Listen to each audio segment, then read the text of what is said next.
Hi guys, thank you for joining me for another video. You can see this one is very different to what I usually do. For starters, I got to pull out my candles because it feels very festive. A couple years ago, I shared a paranormal experience of mine. What is to this day still one of the scariest things I've ever experienced in my life. I asked then if anybody ever wanted to hear another story, I'd be happy to tell it. And people showed interest. And then somehow afterwards I felt more insecure and I didn't feel like sharing it. But the Wiccan Sabbath is soon approaching. Many call it Halloween. Wiccans call it Samhain. I, to those who don't know, am a former Wiccan. I don't practice the craft anymore, but once upon a time, I did. I still hold a lot of the same values and beliefs. I just choose to live a different path now. You don't have to believe me or this story, you don't even have to believe in the paranormal. But maybe you'll just find it as a fun, entertaining little story that fits the festive season. In my early days of studying and learning Wicca, I, like many people, took interest in seances. Something I have since learned is not something that should be taken lightly. Something that I learned people should have more respect for, should take more seriously. Films and television treat it like a game. But let's face it, it often appears in horror films, and when it does, they don't usually end well. Seances can be done in many forms. You can use a planchette. You can make your own. You have spirit boards, also known as Ouija boards, and talking boards, depending on where you're from. But like I said, if you're crafty, you can make your own. The purpose of a seance is so that those of the living can contact those on the other side. But there are many things on the other side. They're not always just spirits. Sometimes there are other things that are on the other side of the veil, just waiting to come through. Sometimes it's still spirits, but sometimes those spirits are not very nice.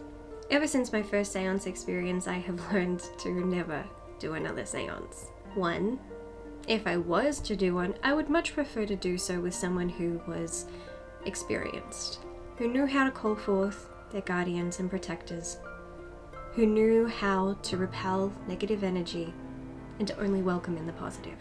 These are things that I did not know my first time. In hindsight, I wish I had. When I was young, roughly around the age of 10, I was with my mother, my mother's friend, and my mother's friend's daughter. She was actually the one who introduced me to Wicca. I would end up becoming far more passionate about it than she was. She had the idea that we should do a seance, and we leapt at the opportunity, and we made our own spirit board. We made it using Scrabble pieces and a glass. We formed a circle and invited anyone on the other side to come and speak to us. Well, it's very easy to cheat at seances, to make it look like something happens when nothing actually does. So we each made a deal.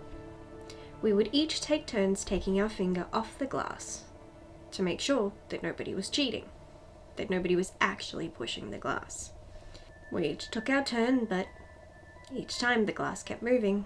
We were told we were communing with the spirit of a little girl named Sophie, who had died many years prior. She seemed friendly. It's funny how in the film sometimes when people know something bad is about to happen, they feel a cold chill, or the temperature in the room will change. Maybe lights will flicker. Film's kind of got that right. I was the first to notice the temperature in the room drop, which was very weird because it was very nice out. It was a nice, warm evening, strong breeze, but it was a warm breeze, and yet the kitchen started to get very cold. Eventually, we still weren't entirely convinced that somebody wasn't pushing the glass, until the moment we took our fingers off it, and the glass kept moving. Everybody's hands were in sight. Nobody was doing anything. And yet the glass kept moving. We decided at that point it was probably a good idea to take a break. The adults went to go have a cigarette. Us girls went to get a drink and have a toilet break. And yet when I left the room, I didn't feel like I was alone. I had a very bad feeling. I often find my instincts on these matters are usually right. In this case, my instincts were dead on. When my friend came back from the bathroom, she looked very unsettled. That's probably putting it mildly. She looked terrified. When I asked her what was wrong, she said something had pushed her down the stairs. I thought she was joking and playing around with me, but she had tears in her eyes, so I knew she wasn't messing with me. She said she was standing at the top of the stairs and something, with very strong force, shoved her down. Luckily, there weren't many stairs, and she was able to catch herself. But the fact that it happened terrified her. So we decided to go and tell the adults what had just happened. So we go back into the kitchen, because to get to the backyard, you had to go through the kitchen first, and the adults were having their cigarette in the backyard. When we got into the kitchen, mostly everything looked the same. Our makeshift spirit board hadn't changed at all. But that's when we noticed it. Every single knife that was in the house was suddenly perfectly lined up around the kitchen. The entire counter was covered in every knife that they owned. Perfectly level, as if someone had measured it perfectly with a ruler to make sure that they were perfectly lined up. Evenly spaced. Just neatly placed around the counter. We did what young people do. Panicked.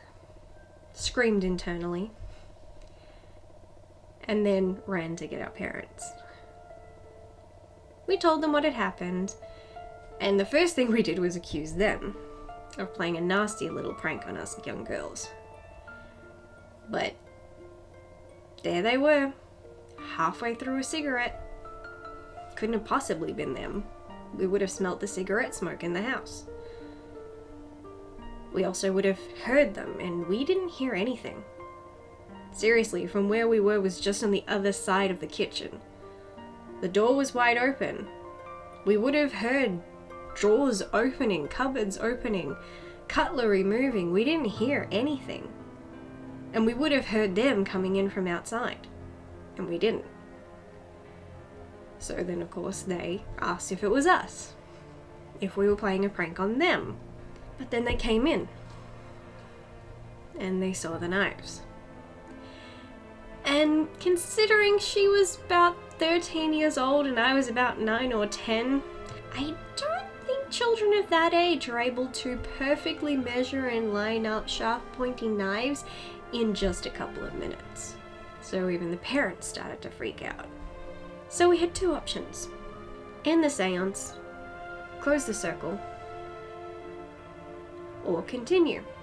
We decided to keep playing with our makeshift spirit board, asking had it pushed my friend down the stairs, asking if it had laid out all the knives.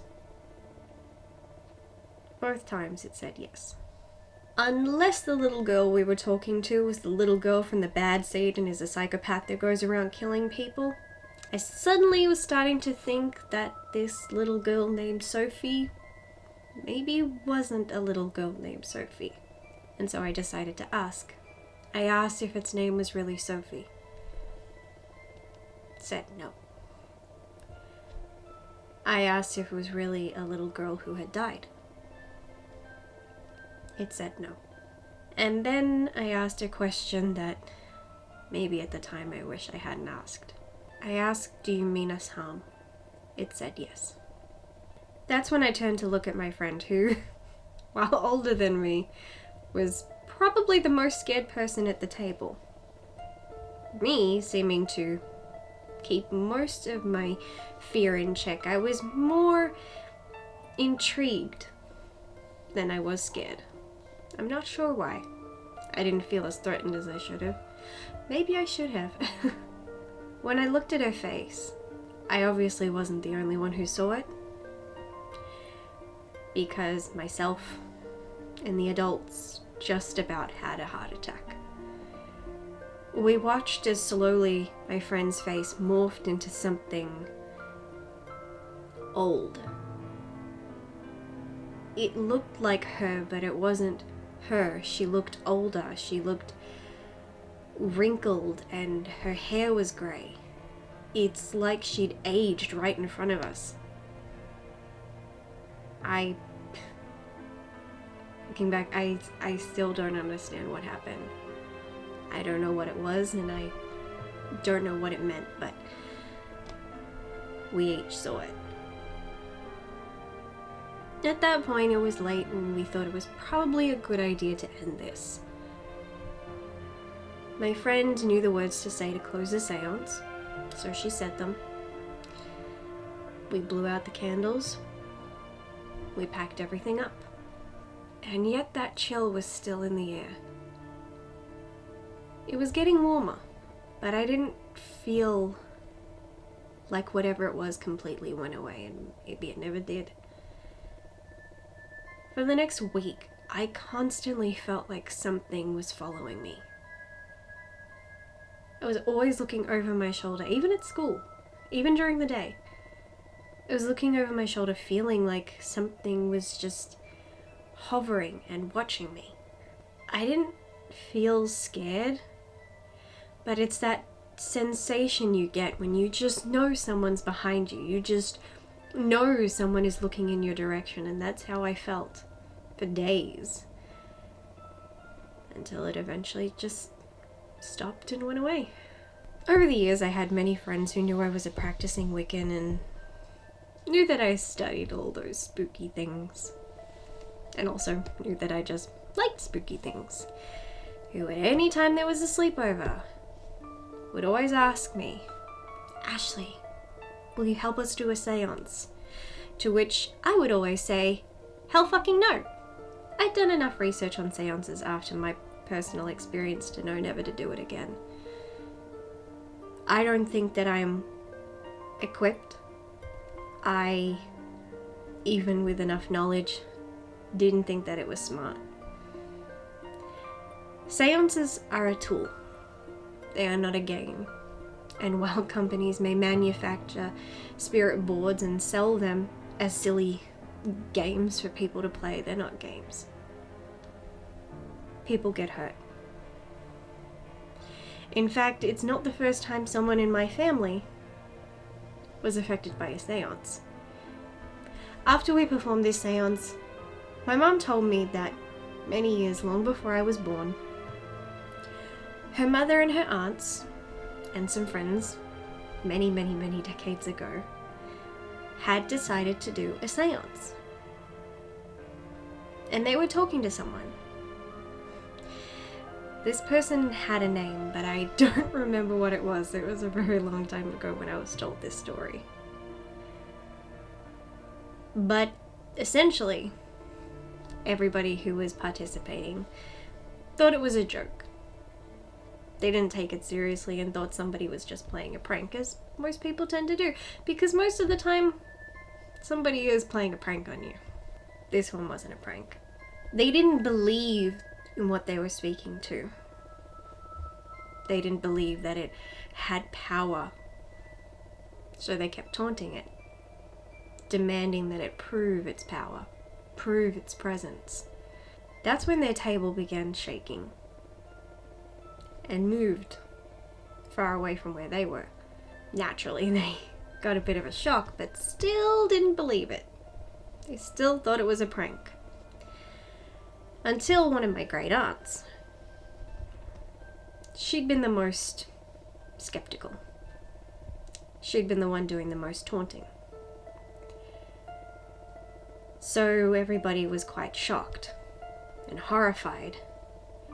The moment while she was sitting down, she went flying backwards, hitting the wall, and actually very badly hurting herself.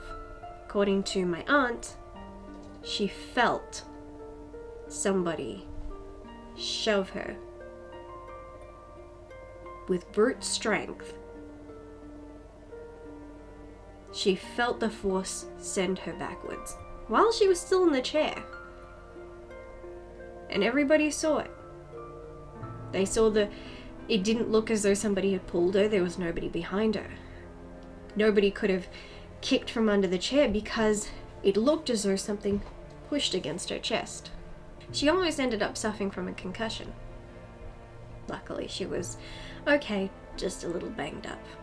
But she also went running, screaming from that room and vowed to never do a seance ever again.